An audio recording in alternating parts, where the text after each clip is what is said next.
días, es un gusto saludarles en este episodio 14 de Sin Multas ni Recargos. Ustedes ya nos conocen, somos el contador José Antonio Martínez y su servidor Mauricio Garduño. Toño. Mauricio, muy buenos días. Es un gusto saludarte. Igualmente, este Mauricio. día, ya episodio 14, creo que nos ha ido muy bien, ¿no? Bastante bien, Mauricio. Creo que sí. Oye, pues Toño, creo que este día amerita bajarle un poquito a la tensión que ya hemos generado con este mes del horror. Del horror fiscal. Es correcto. Este mes del horror fiscal.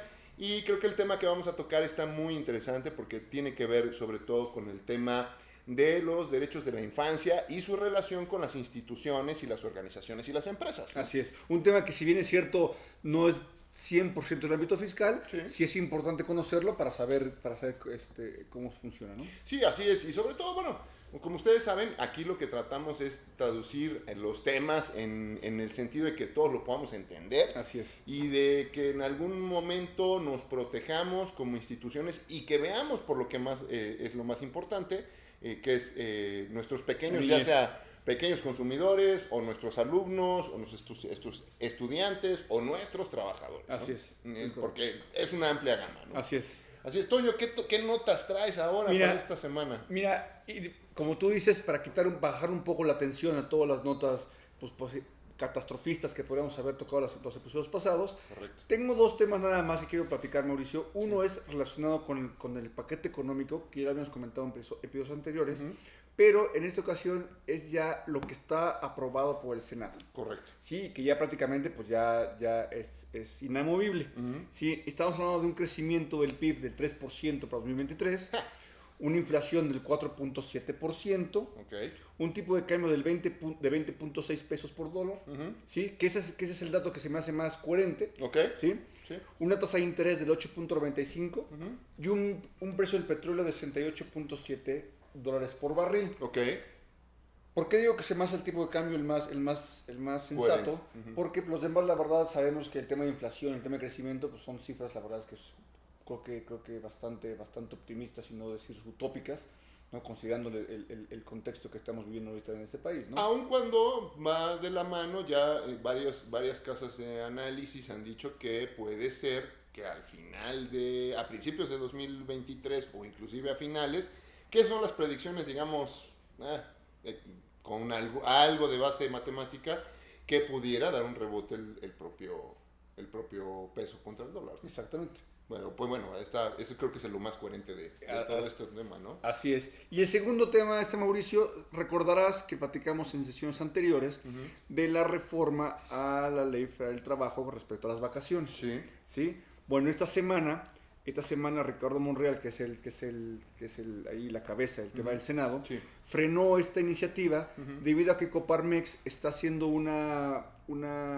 petición para que a través de transitorios en 2023 las vacaciones pasen de 6 a 9, ¿sí? Sí. Y ya sea hasta 2024 cuando realmente pase hasta los 12 días por año. Claro. Entonces, mientras sucede eso, pues habrá que esperar. Sí. ¿No? Entonces todavía no tenemos definido ese tema. Nosotros aquí ya estaremos comunicando cómo va evolucionando, y puesto que es un tema bastante importante para todo el tema empresarial, ¿no? Y todo empresarial y a nivel plantilla de trabajo, pues también bastante interesante. Sí, y de hecho esta semana también se reúnen los sectores empresarial, obrero y gobierno para el análisis del aumento del salario mínimo. Así es correcto. Para empezar a trabajar en los aumentos del salario mínimo en el índice inflacionario más alto que hemos tenido en los últimos 10, 15 años, ¿no? Así es. Entonces, bueno, vamos a ver cómo se plantean las cosas. Insisto, qué bueno que dijiste, ya no son noticias tan catastrofistas, pero bueno, también denotan un poquito de preocupación, sí, ¿no? Sí, es cierto. O sea, vamos a ver cómo se va planteando la situación y pues a esperar. A esperar prácticamente la recta final del año. Sí, pues ya estamos en eso, ¿no? Estamos entrando al último trimestre, estamos ya en el último trimestre del año. Creo que es momento, las recomendaciones, creo que es el momento de empezar el análisis de nuestro cierre de año. Así es. ¿Qué es lo que queremos plantear para el siguiente? Yo creo que ya los que trabajen con presupuestos pues ya estarán en el cumplimiento de esos presupuestos que se hacen a 10 meses, más 2 o más 3. Tu presupuesto de ingresos, tu presupuesto de producción. Sí, es correcto. Sí, entonces yo creo que ya estamos en un momento bastante interesante. Y pues bueno, así veremos cómo van a dar las Y no se olviden, amigos, también dentro de este plan de presupuestos, pues la planeación fiscal, ¿no? Es un tema que va de la mano con la parte financiera, saber cuál va a ser el impacto fiscal para el próximo año. Sí, ¿no? Sí, claro. Muy bien, Mauricio. Pues a ver, vamos a ver cómo se plantea. Exacto, y entrando en materia, Mauricio, pues platícanos este tema del derecho de los niños, niñas y adolescentes. Claro, ¿no? Cómo funciona, la verdad es que es un tema bastante importante, y como tú dijiste, pues le quisimos dar un poco de relax al tema. Sí, digo, creo que a veces es importante hablar de cosas que realmente tienen importancia, ¿no? Digo, sí, el tema fiscal y todo eso sí tiene importancia, por supuesto, pero creo que a veces dejamos o echamos en saco roto ciertos temas que damos por sentados. Entrar a este tema, tocar este tema, es importante saber que pues desde el punto de vista constitucional, desde el punto de vista de tratados internacionales, una propia ley general de protección a los niños, niñas y adolescentes, tenemos un sistema, digamos, jurídico muy completo, muy integrado, que lo que tiene como objetivo o finalidad es la protección de esos derechos de los niños, ¿no? Que viene obviamente de la propia convención, de los derechos de los niños, de 1989, estipulada por la ONU, por la UNICEF, donde se crea ese fondo en protección de los niños, y se basa en 4 líneas rectoras: la no discriminación, el interés superior del niño, el derecho a la vida, la supervivencia y el desarrollo, y la participación infantil. Es decir, si tú recuerdas, haríamos a lo mejor hasta un esquema, las generaciones, cómo nos encontramos, ¿no? De la gente que nació antes de los 40 o baby boomers, pues era una generación silenciosa, era vista pero no era escuchada. Después los baby boomers se vuelven pues sí escuchados pero no son tomados en cuenta. Luego viene la generación X, que sí ya se toma en cuenta, pero pues al final no tiene ninguna injerencia, digamos, en las opiniones de los menores dentro del ámbito social. Pero ahora, precisamente con este reconocimiento y propiamente reconocimiento de los derechos de la infancia, vemos que no solamente se cubren los marcos rectores de la universalidad de los derechos, que sean progresivos. ¿Qué quiere decir? Que es para todos, o sea, la universalidad que son para todos. La progresividad, ¿qué quiere decir? Que se van a ir modificando de acuerdo al tiempo, porque no puedo proteger lo mismo que protejo el día de hoy a lo que protegía hace 20 o 30 años, ¿no?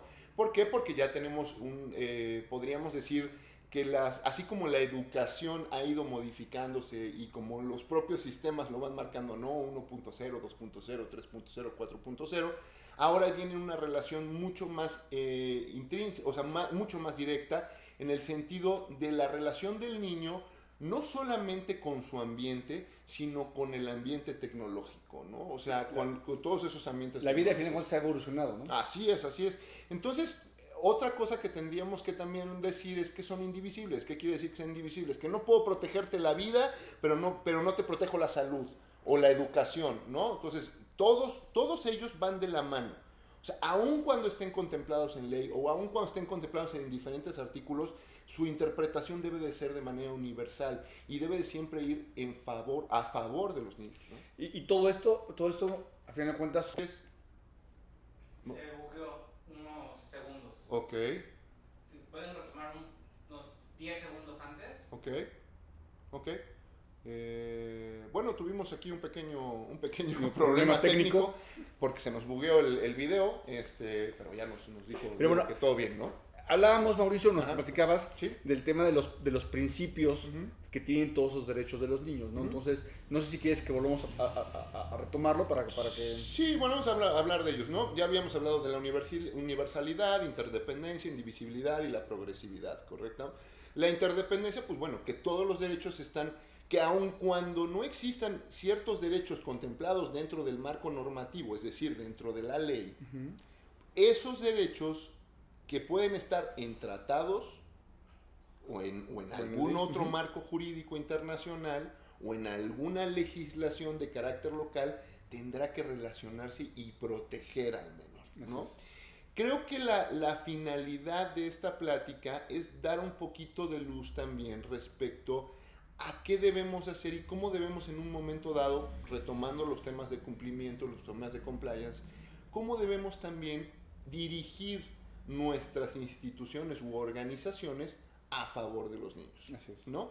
Y creo que podríamos partir propiamente del tema de las instituciones educativas, ¿no?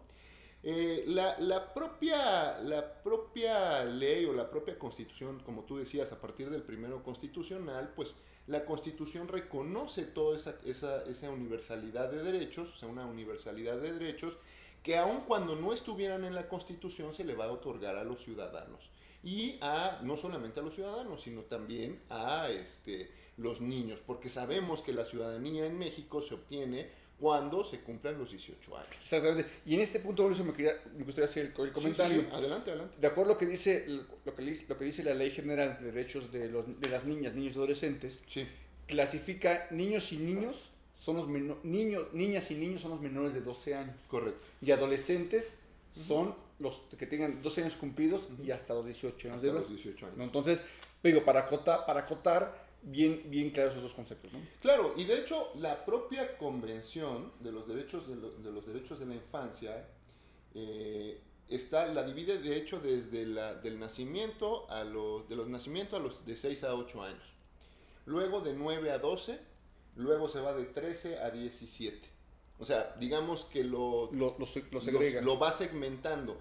¿Y para qué lo va segmentando? Porque no es lo mismo que tú le expliques a un pequeñito de 6 años cuáles son sus derechos a que le expliques ya a un muchacho o a una muchacha de 17, 15, 16 años a qué derechos le protegen o que se le están otorgando a través. Porque no se les... Ojo, hay que volver a hacer ahí un comentario. No se otorgan los derechos. Se otorgan, se reconocen y entonces el Estado está obligado a esto. ¿Por qué? Porque precisamente, como tú decías, el propio artículo primero de la Constitución cuando se modifica en 2011, que se modifica de garantías individuales a derechos y cambia, digamos, el esquema constitucional a decir, te reconozco los derechos y tienes estas garantías a través de los cuales puedes acudir para proteger esos derechos. O sea, es decir, simplemente porque tú y yo seamos seres humanos o porque Diego es un ser humano, tiene derechos. Ya, por ese simple hecho ya tiene derechos. Pero los dispositivos jurídicos te permiten que accedas a la protección de los mismos. O sea, el goce de esos derechos. El goce de esos derechos. No, tú los gozas ya. Es que ahí es donde está la problemática, o donde está, digamos, el tema de la interpretación.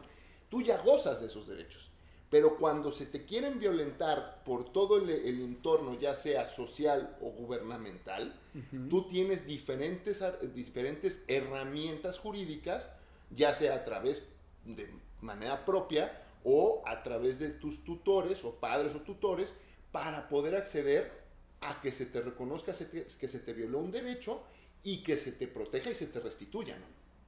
Claro, ya. ¿Me explico? Ya, correcto. Y a esto me da pie, por ejemplo, para hablar con el tema de las instituciones educativas, la importancia que es transmitirle a los niños cuáles son sus derechos. O sea, yo creo que cualquier institución pública o privada, digo, de acuerdo al marco normativo mexicano, está obligada a transmitirle a los niños o a sus alumnos de a qué derechos tienen, cuáles son sus derechos. Tienes derecho a una buena alimentación, tienes derecho a educación, tienes derecho a que no se te moleste, tienes derecho a que se te proteja, tienes derecho a que se te otorgue salud de manera gratuita, a una propia educación, aunque ya se te otorgó en el derecho de la educación, una educación de calidad. Claro.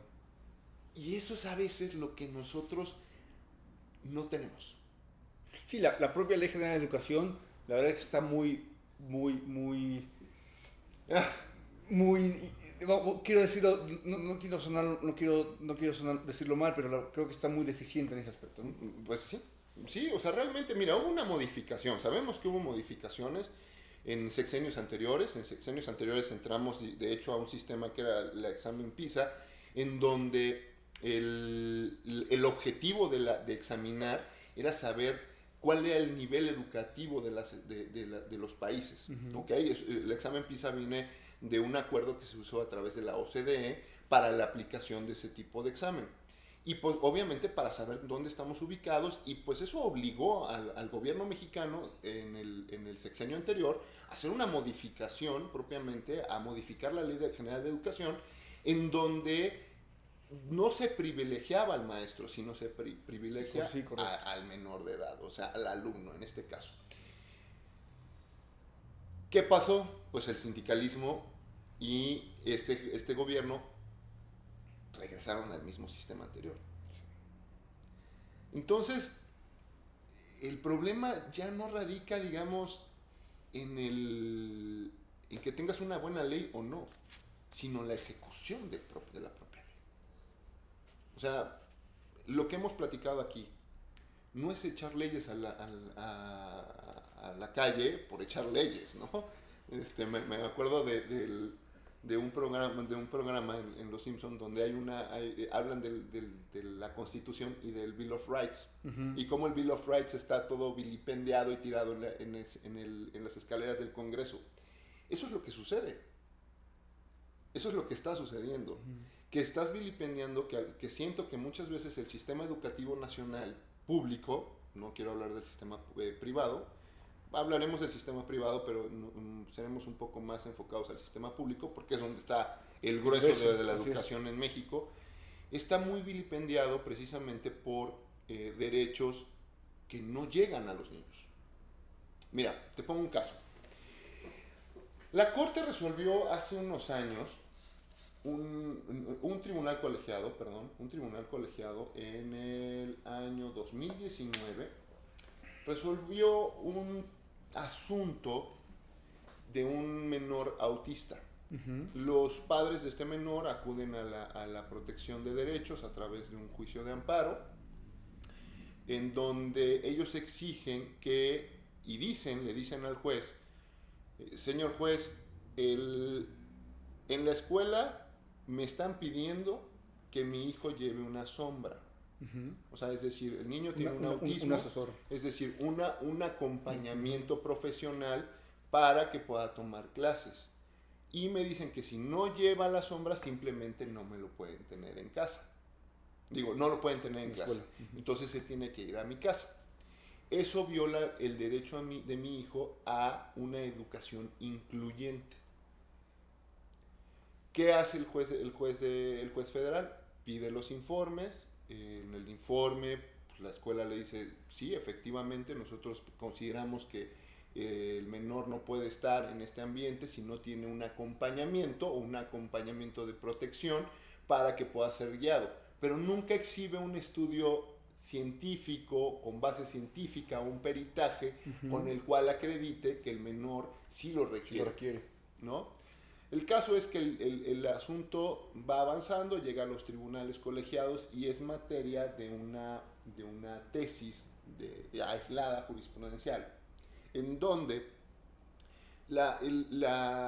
digamos que la determinación del tribunal colegiado de los magistrados, es decir, les dice, a ver, la educación incluyente o la finalidad del artículo primero constitucional relacionado con el tercero, que se refiere a la educación incluyente, es que ya sea para escuelas públicas o privadas, es que las escuelas cuenten con los mecanismos y los elementos para que esa educación incluyente sea realmente efectiva. Digo, palabras más, palabras menos. Podemos poner la liga de esta tesis en el video, para que ustedes también la puedan leer y la puedan estudiar, y también para que en algún momento dado algunas escuelas lo vean desde este punto de vista. Tienes tú como institución pública o privada que garantizar que al niño se le otorgue esa educación incluyente, pero tiene que justificar la escuela el hecho de manera científica, con un dictamen científico, es decir, por parte de un psiquiatra, un psicólogo, especialista en la materia, debe de justificar si el niño necesita o no necesita ese acompañante. Entonces, tú como escuela le violaste los derechos al niño porque nunca lo justificas. Y ojo, era una institución privada. Entonces te exijo que lo reintegres a la escuela y que seas tú el que lo vaya acompañando. Mira qué interesante. Entonces, súper interesante porque en ese sentido, no solamente la tesis se basa en el propio dispositivo constitucional, sino que va más allá porque precisamente habla de la Convención de los Derechos de los Niños y las Niñas, emitida por la ONU y los diferentes dictámenes que UNICEF ha hecho. Ahora, si nosotros nos vamos en un amplio espectro, digamos, de escuelas públicas, ninguna escuela pública, por lo menos que yo sepa, tiene estas facilidades. No. Sobre todo para niños con autismo o que tengan algún tipo de discapacidad, ¿no? O que en un momento dado requieran un acompañamiento psicológico, ¿no? Hay una responsabilidad enorme que las escuelas están dejando, yo creo que están dejando de ver. Esa responsabilidad no solamente se basa en el hecho del nivel educativo que te tengo que otorgar o la calidad educativa que te tenga que otorgar, ya sea una escuela pública o una escuela privada. O sea, el mercado es amplísimo y precisamente la propia Constitución nos permite que haya escuelas públicas y escuelas privadas. Digo, no quiero irme al tema técnico, pero no, sí, son temas que creo que te son importantes. Pero vaya, entiendo lo que quieres decir es que ese compromiso tiene que ir más allá, más allá de lo que te enseño únicamente en libros. Es brindarte una calidad de vida, porque al final de cuentas sabemos que la escuela pasa prácticamente mucha parte del tiempo los niños. Correcto. Entonces, brindarte una calidad de vida también bastante satisfactoria, ¿no? Claro. Entonces, en ese tenor, en ese orden de ideas, digamos, creo que a veces las escuelas dejan de lado el hecho de las capacitaciones a sus maestros o a sus profesores en el sentido de hacerlos conscientes de las obligaciones y responsabilidades que tienen como guías o como maestros o como acompañantes educativos de los menores de edad o de los niños. Desde el tema del kinder hasta secundaria, preparatoria. Quitar esa idea de que la letra con sangre entra, ¿no? Mira, sí, esa idea yo creo que ya está desterrada de nuestro tiempo, pero creo que la idea va más en el sentido de decir, a ver, identificar el problema del alumno. Y es muy difícil identificar el problema de cada uno de los alumnos cuando tiene 50 alumnos en un salón. Claro. Un modelo que a mí se me hace bastante ad hoc con eso que platicas es el tema Montessori. Los sistemas Montessori lo que buscan es no únicamente vigilar el rendimiento educativo de alumnos, sino únicamente también sus necesidades, sus sentimientos, su comportamiento, su relación con el exterior, su relación con sus compañeros, su relación de familia, ¿no? Y eso es lo que busca para que al final de cuentas estos derechos de los niños. Sí, y de igual manera, por ejemplo, habrá... Y ojo, aquí no es que estemos nosotros apoyando ningún sistema. No. Pero digo, porque pues también, digo, si quieren anunciarse aquí, con todo gusto, que se pongan en contacto con nosotros, ¿verdad, Diego? Se pongan en contacto y que nos apoyen a la producción.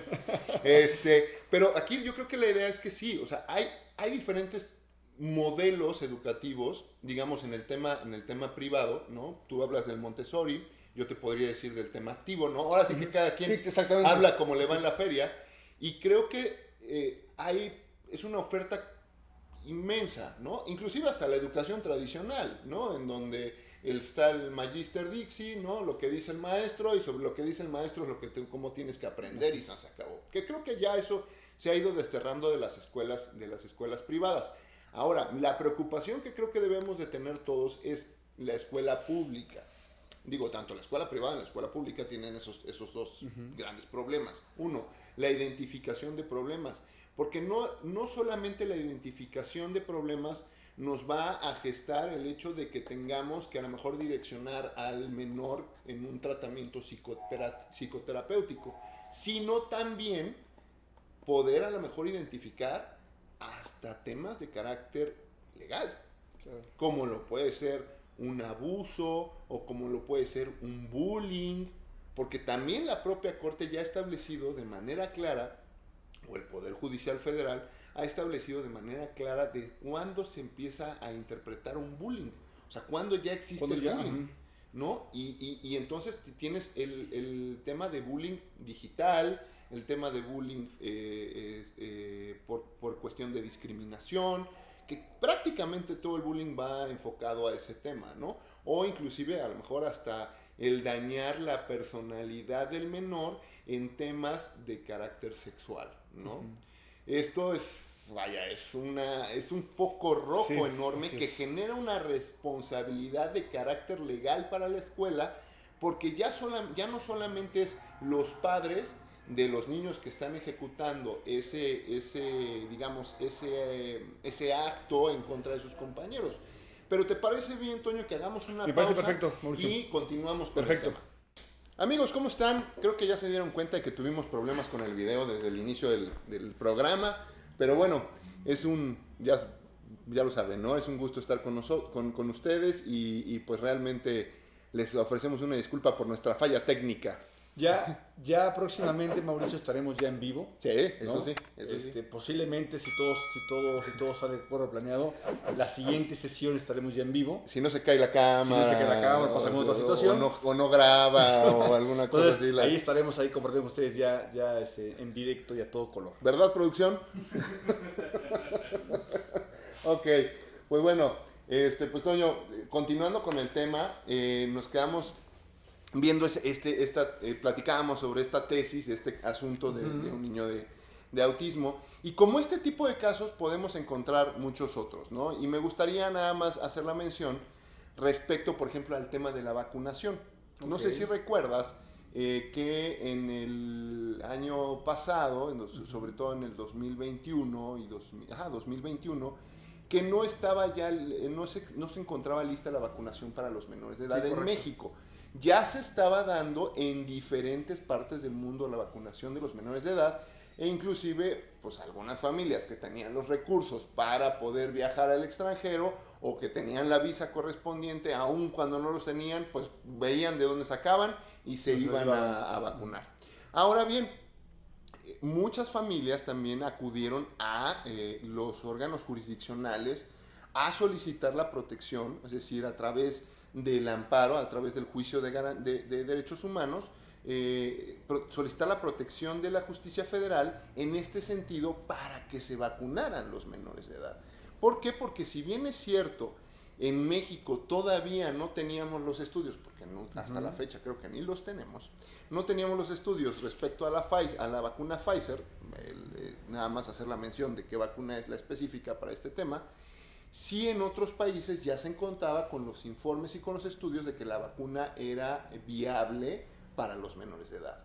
Y sobre todo no solamente en el tema de que tuvieran una comorbilidad, sino que se podía aplicar de manera general para, en ese momento no recuerdo cuál era la edad, pero era a partir creo que de los 10 años ya se podía aplicar la vacuna. Entonces, diversas personas acudieron a los juzgados federales y se generó una jurisprudencia respecto a la protección que debe dar el Estado, aun cuando el propio Estado no cuente con los estudios o no cuente con la capacidad correspondiente, debe de priorizar los sectores, porque precisamente sobre los derechos humanos y los derechos de la niñez, y en términos de la Convención Interamericana de Derechos Humanos y la Convención de los Derechos para los Niños y las Niñas y Adolescentes, se debe de priorizar los sectores vulnerables, que en este caso son los niños. Correcto. Entonces, en ese sentido,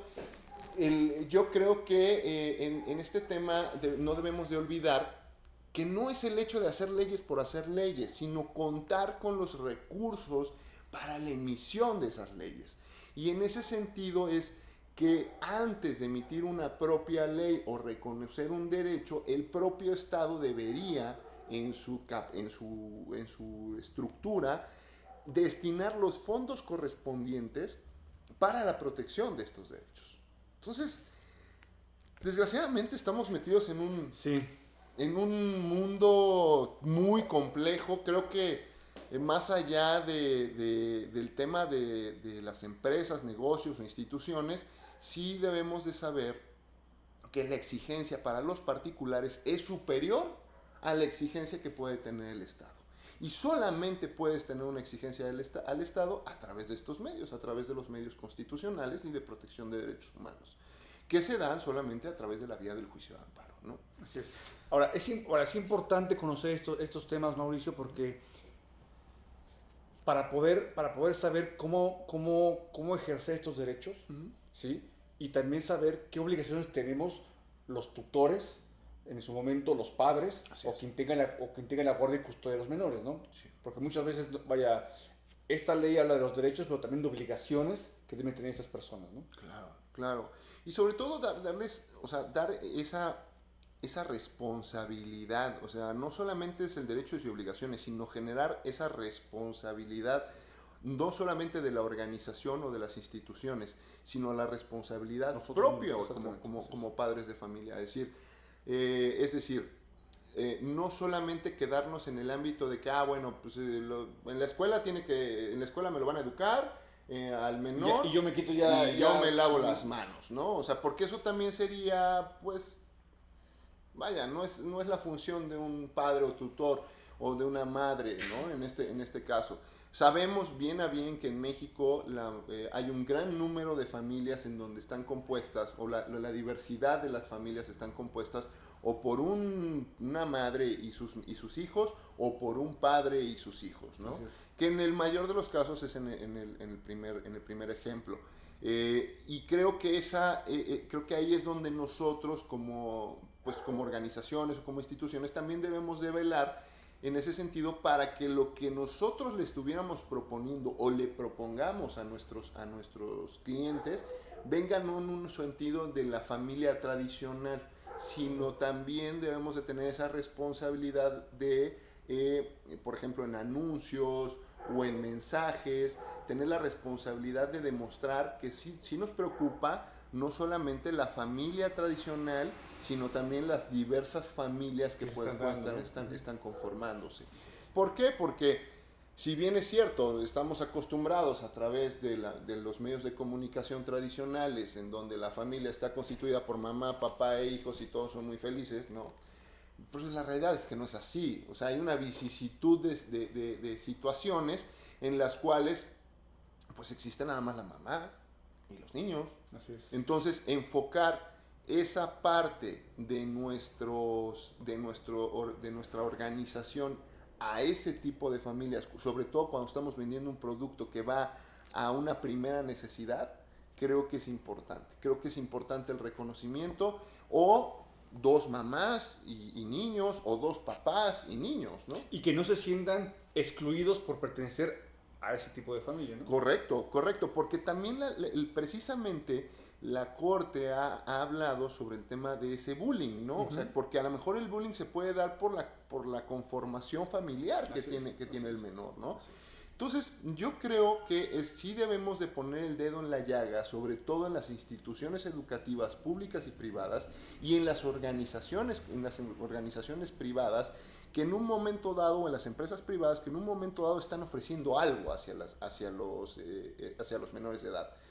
Creo que ya queda muy, y que no quiero ser políticamente incorrecto, pero queda muy en el pasado el tema de las escuelas confesionales, en donde estructuras tradicionales ya no son funcionales, porque obviamente, tendrán su mercado, tendrán sus, digamos, su ámbito, su nicho, pero ya el simple hecho de tener una escuela de carácter tan dogmática, en donde hay una limitación de derechos o una limitación de reconocimiento de derechos, pues también te puede generar un problema muy grave a la larga, ¿no? Yo creo que eso es algo que deben de empezar a analizar, sobre todo las instituciones educativas, eliminando esa parte dogmática y crítica de sus estructuras de reglamentos. Así es. Ahora bien, y no quiero dejarlo en el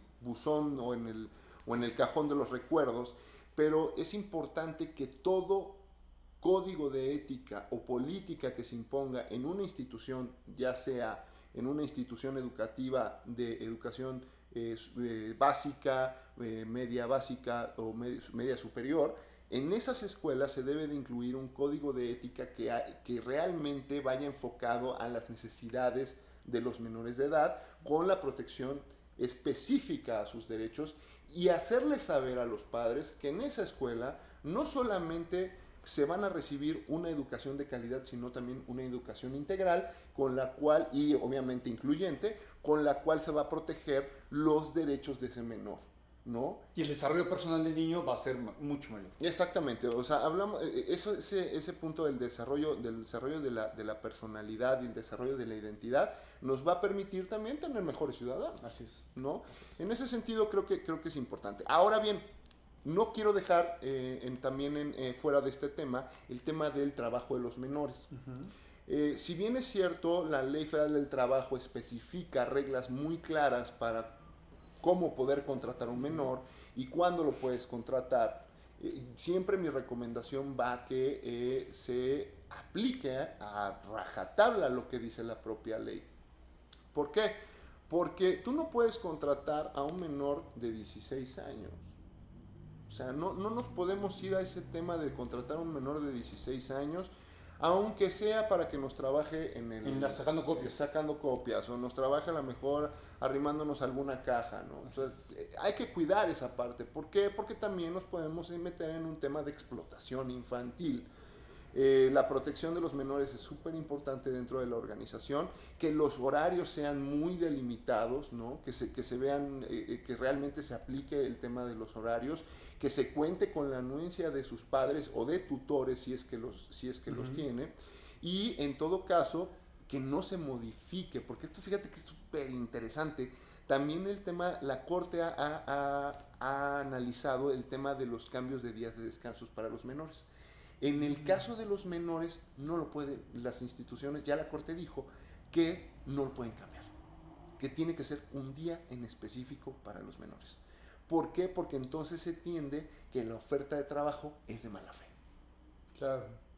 ¿Por qué? Porque está mi antojo. Está mi antojo. Está mi antojo, ¿no? Por entonces, supuesto. no, esta semana vas a descansar no el martes o el lunes, vas a descansar el domingo como todos, ¿no? Y a lo mejor el menor tiene que acudir a clases o actividades, y también no solamente nos hemos enfocado mucho al tema educativo, pero también el esparcimiento es necesario. Tiene un derecho a recreación, tiene un derecho también a tecnología, tiene derecho a muchísimas cosas más, ¿no? Entonces sí debemos de cuidar que ese menor esté dado de alta en el Seguro Social, que sí lo demos de alta en el Seguro Social, porque muchas empresas contratan menores, pero no los dan de alta en el Seguro Social. Entonces, porque a veces esos menores ayudan dentro de sus senos familiares, claro, ¿no? Ya sea a la mamá, al papá, o solamente al papá, o solamente a la mamá, o a sus hermanos, ¿no? Entonces, no debemos de perder, o no perdamos de vista que así como estamos contratando un mayor de edad, un mayor de 18 años, con la misma regla y formalidad, con la misma regla y formalidad debemos de contratar a un menor de edad. ¿Por qué? Porque entonces ahí es nosotros como organización realmente estamos valorando al individuo. Ahora, esto indudablemente para empresas grandes, medianas o empresas estructuradas tienen que cuidar, pero muchas veces nos hemos dado cuenta, o he visto mucho en la práctica, en pequeños negocios, vamos a decir, no sé, una papelería, una farmacia, una tienda de abarrotes, en la que los menores de edad están trabajando y trabajan jornadas completas. Excesivas. ¿No? Completas. Hay que cuidar ahí también ese tema, ¿no? Porque ahí aunque seas un pequeño negocio, pues también puedes ser sujeto a sanciones por esa situación. Sí, claro. O sea, vaya, la ley no está diseñada para grandes o para pequeños. ¿Por qué? Porque como es mi negocio, mi tienda, entonces le digo a mi hijo que venga a ayudarme, pero ni lo doy de alta de seguro social, ni tiene protección, ni mucho menos, ¿no? No, y es que eso también es algo que dejamos de un lado porque dices, bueno, pues es que es mi hijo. Exactamente. O es el amigo de mi hijo, o es el vecinito, y entonces vente a chambear. Y como lo estoy casi, lo vemos así, como estoy ayudando. Correcto. ¿No? Porque así se ve. Claro. Como estoy echando la mano, pues entonces, pues no quiero comprometerme a darle de alta de seguro social, a pagar las cuotas que correspondan, y mucho menos. No, y respetar las normas oficiales mexicanas, ¿no? O sea, porque no solamente, ojo, no olvidemos que tenemos las normas oficiales mexicanas, la 035, que son las de las más mencionadas, la 035 que se refiere al riesgo psicoemocional, o en su caso la 036, de los temas de ergonomía. De ergonomía. Porque tú no vas a poner a un niño a cargar a lo mejor, digo, no sé si te ha tocado, pero tú ves pequeños mini supers, ¿no? Que está estivando cajas de verdura, ¿no? De verdura. Claro. O sea, sí, neto, sí. Así es, sí. ¿no? Entonces, en ese sentido creo que debemos de cuidar no solamente nuestra parte de adultos, sino darle el justo valor al menor, al infante, ¿no? Y justo y también que el menor sepa que tiene esos derechos. Claro. O sea, porque creo que ese es también un gran meollo de este tema, ¿no? Que los niños sepan que tienen esos derechos. Claro. O sea, no porque el día de mañana, como muchas veces se dice en broma, casi vengan y te demandan a ti como papá. No, pero que sepan a lo que tienen derecho, que sepan a lo que están obligados, que sepan cómo la ley los puede proteger en caso de alguna situación. Inclusive ahí traes la relación de los derechos de la infancia. Podemos echar una leída. Mira, sí, ahí yo puse los más importantes, los más importantes. Es derecho a la vida, supervivencia y desarrollo. Derecho a la prioridad. Es decir, ¿no? Tiene que ir por encima de cualquier cosa. Ojo, y también esto vale la pena. No somos especialistas en materia familiar, no somos especialistas en temas de temas de alimentos, ni mucho menos. Pero señores, si ya tuviste un hijo, responsabilízate de él. Por favor. O sea, por favor. Señoras, señores. Así como, lo voy a decir así, perdón, así como de verdad lo disfrutamos haciendo. Sí, claro. Hay que cuidarlo. Por supuesto, claro, porque, a ver, o sea, no es solamente el hecho de traerlos al mundo. Creo que también el tema de la educación sexual en los colegios va también en este sentido, ¿no? Responsabilizar a los menores cuando hay una relación que no debería de darse, porque pues obviamente se supone que no tienen la capacidad. Exactamente, no tienen el criterio. El criterio. Ahora, y ya como adultos, pues mucho más. Señores, si ustedes son padres de familia o fueron padres de familia y se divorcian de la persona con la que estaban casados, no de los hijos. Con los hijos, es correcto. Eso nunca se debe olvidar, así es. Otro derecho es el derecho de la identidad, que hoy día está en boga. Sí. El derecho de vivir en familia. Y la protección a esa identidad. O sea, ojo, también papás, creo que debemos de poner el dedo en la llaga en el sentido de los juegos ahora que se dan de rol y que generas una personalidad, los niños un avatar, etcétera, etcétera. Hay que ver también qué están jugando los niños. Exactamente. ¿No? Y proteger la identidad, porque pueden robarles la identidad. Que ese derecho está relacionado con el otro que es el derecho a la intimidad. Correcto. Y a la protección de todos tus datos personales que también puedes hacer en el juego. Exacto. O pones en tu cuenta en la escuela de natación o en la escuela de cualquier. Ese derecho también lo tiene. No, y analizar dónde está toda la información de nuestros hijos. O sea, en dónde está la información de nuestros hijos y cómo la están cuidando. Está en el club, está en las clases de inglés, está en las clases de guitarra. Está en muchos lados y no dimensionamos ese delito que ya de robo de identidad, lo que acabas de decir, ¿no? Así es. Que el día de mañana puede ser contra. Ahora, yo les preguntaría, yo lanzaría una pregunta obviamente muy retórica, porque está difícil que nos contesten, pero ¿cuántos de ustedes han leído el aviso de privacidad de la escuela? Sí. ¿Pública o privada? ¿Cuántos de ustedes han realmente leído el aviso de privacidad de una escuela? De una si saben si lo tienen o no. O sea, o les han dicho, oye, a ver dónde está el aviso de privacidad. Así es. Así es. Pero bueno. Se pone sobre la mesa, muy buena pregunta. Yo lo aviento, O sea, a ver. Otro derecho es el derecho a vivir en familia, que ya lo comentaste. Sí, o sea, es otra cosa nada más antes de que se me olvide, identidad. Hemos llegado a un punto que me encanta. ¿Por qué? Porque ahora ya no es el nombre, apellido papá y apellido mamá. Ahora las familias, o los padres, o la madre, o el padre, o las madres, o la madre, o el padre y el padre, pueden decidir cómo va el orden de los apellidos. Precisamente por una determinación propia de la Corte. Pues creo que eso vale mucho la pena, porque ya no es el tema de, pues es que yo soy el papá y sí, mi apellido debe de primero, o sea, porque yo soy el patriarca de la familia. Claro. No, o sea, ya protegemos esa parte, inclusive los niños pueden en un momento decir, yo no me quiero apellidar como tú. Sí, yo me puedo poner el apellido de mi madre, de mi padre, ¿no? Exactamente, por supuesto. Bueno, perdón. Otro tenemos el derecho de igualdad sustantiva. ¿Sí? O sea, que todos, se refiere a que todos tengan la misma oportunidad, ¿sí? Que todos tengan las mismas condiciones, ¿no? el derecho a no ser discriminado, ya lo platicamos, el derecho a vivir en condiciones de bienestar, ¿no? Que, ojo, ahí hay un estudio que por obvias razones de tiempo no lo podemos profundizar, pero la UNICEF tiene un estudio sobre México en cuestiones de bienestar que pone el dedo en la llaga. No es el hecho de regalar dinero. No, por supuesto.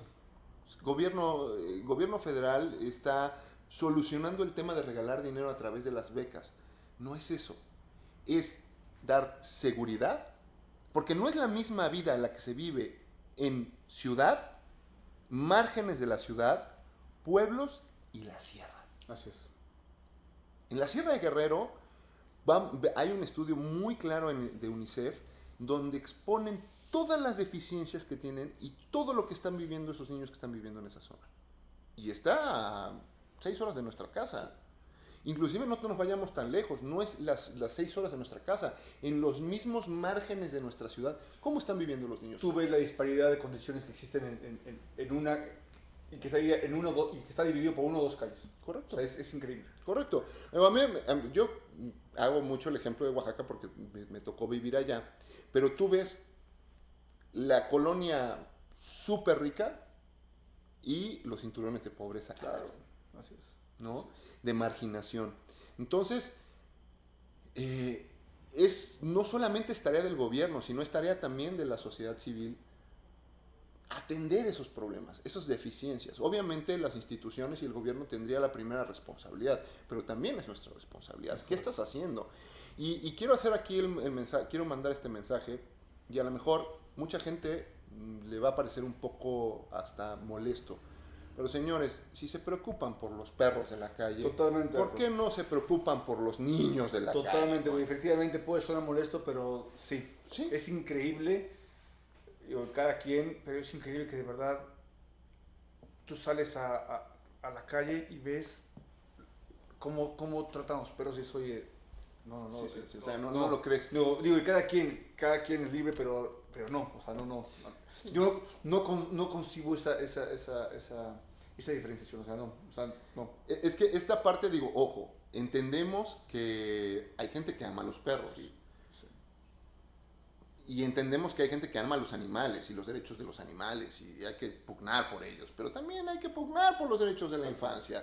Y creo que a mí se me viene a la mente una frase muy, muy fuerte que creo que nos debe de quedarnos en la piel tatuada. Es un país o una sociedad que no ve por su infancia y por sus ancianos, es una sociedad que está destinada a la destrucción. Y también los ancianos, o sea, pues digo, no podemos irnos tanto, ¿verdad? Pero este espacio como que fue para eso, ¿no? Crear un poquito de conciencia, es correcto. Sí, o sea, crear esa conciencia respecto a estas situaciones. Así es. Otro derecho que tienen es vivir una vida libre de violencia, sí, ¿no? Muy importante. El derecho a protección de la salud, que ya comentamos. Sí. El derecho a inclusión, sí, ¿no? Sobre todo el tema de incapacidad. El derecho a la educación, que también ya comentamos. El derecho al descanso y esparcimiento. Sí. ¿No? Es muy importante. Es también. importante. Y no implica, y aquí quiero hacer un paréntesis, no implica que el derecho al esparcimiento sea que tú le compres una tableta, sea de 3,000 pesos o de 25,000. O que esté de vago, ¿no? Pues no, a lo mejor no está de vago, pero pues está jugando. ¿Por qué? Porque tú no tienes tiempo, o porque estás en otro lado, o porque simple y sencillamente tus prioridades son distintas, ¿no? Digo, entendemos que en este país todos tenemos que trabajar, todos tenemos que elaborar, pero también si tenemos un hijo, pues nos tenemos que responsabilizar, hijo o hija, nos tenemos que responsabilizar de ese menor, ¿no? Y va también de la mano en temas de salud. Tenemos que ser honestos. Los menores de edad en México están sufriendo una pandemia que es la pandemia de la obesidad infantil. Digo, no lo dice alguien que más o menos lo tiene, ¿no?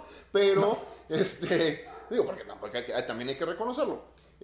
Pero sí debemos de ser muy conscientes en ese sentido. Nosotros somos responsables de la alimentación de nuestros menores y de la salud de nuestros menores. Totalmente. Nuestro sistema de salud, deficiente o no, ya no soporta el tema de las enfermedades derivadas del tema de la obesidad. Correcto. Tenemos también derecho a libertad de expresión, ¿no? Hoy día muy, muy importante. Que la están ejerciendo y que deberían de ejercerlo más los menores. Vamos a hacer una pausa y continuamos. Digo, este tema se nos alargó un poquito, pero bueno, vamos a continuar. Gracias. Gracias. Amigos, regresamos. Nos quedamos ya, nos faltan 2-3 cosillas nada más por tocar, pero creo que es un tema que sí... Muy bonito. Muy bonito y que sí es importante hablarlo y expresarlo. Y sobre todo desde este punto pues, de dos hombres, ¿no? Que al final siempre se toca por el tema de maestras, doctoras en derecho, pero en este sentido creo que es importante también verlo desde nuestra perspectiva, ¿no? Correcto. Okay. Otro derecho, Mauricio, es el derecho de asociación y reunión.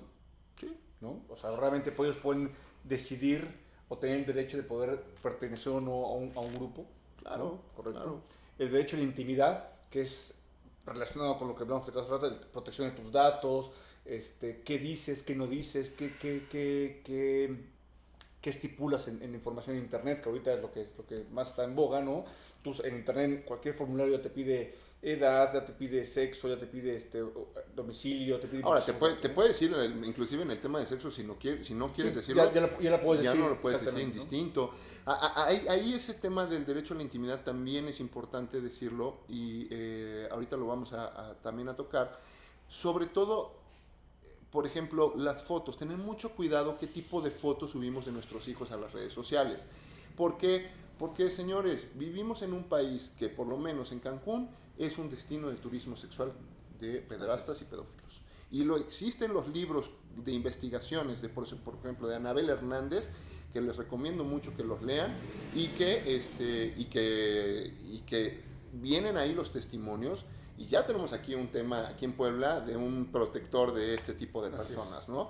Que ya se supone que está en la cárcel, no sabemos, pero debemos de ser muy cuidadosos, porque ¿qué tipo de fotos? A ver, yo no digo que no lo subas, pero con mucha cautela. Mucha cautela. Y sabiendo siempre a quién tienes dado de alta en tus redes sociales, ¿no? Uh-huh.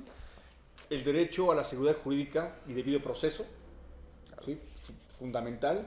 Y por último, el derecho a la tecnología, ¿no? Que va relacionado con el derecho al esparcimiento, ¿no? Claro. Que tu hijo tenga derecho no solamente a la tecnología de una tableta, el derecho a la tecnología que puede tener un sistema de cómputo, que pueda acceder a información de consulta, que tenga... Simplemente internet. Internet, así es. O sea, yo a ese punto, independientemente que sea un derecho de los niños o no, yo siempre he dicho, el internet debería ser un derecho para todos. Es que es un derecho, debería ser un derecho universal.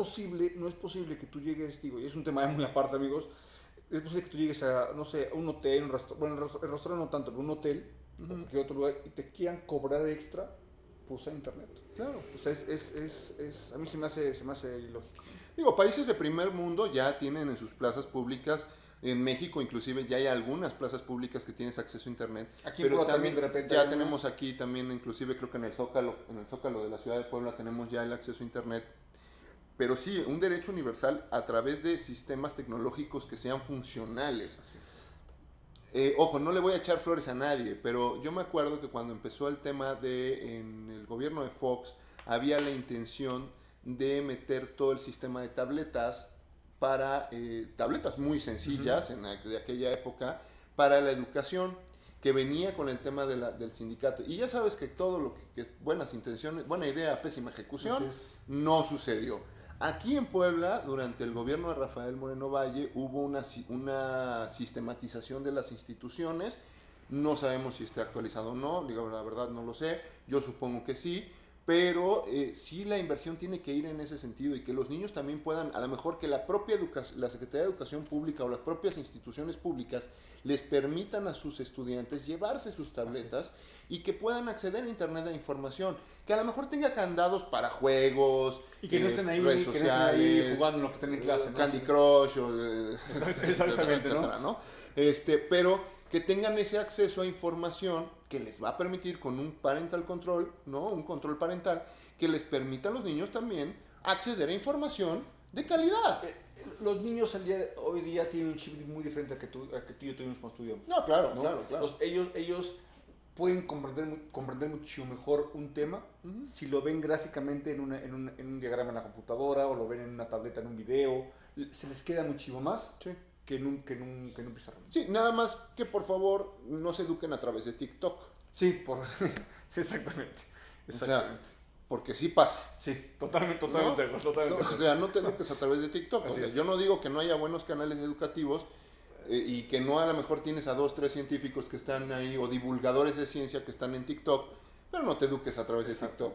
Y verificar obviamente la información, ¿no? Esa es una recomendación nada más digamos ahí, que aventamos ahí por debajo de la mesa. Pero es muy importante esa recomendación porque no sabemos lo que... Vaya, no podemos estar todo el día también viendo lo que ven nuestros hijos. Claro. O sea, hay que cuidar mucho esa protección parental. Y la comunicación, ¿no? O sea, digo, todo derecho tiene que ir volvemos a insistir, con la responsabilidad social. Todo derecho que se nos reconozca tiene que ir con una responsabilidad social.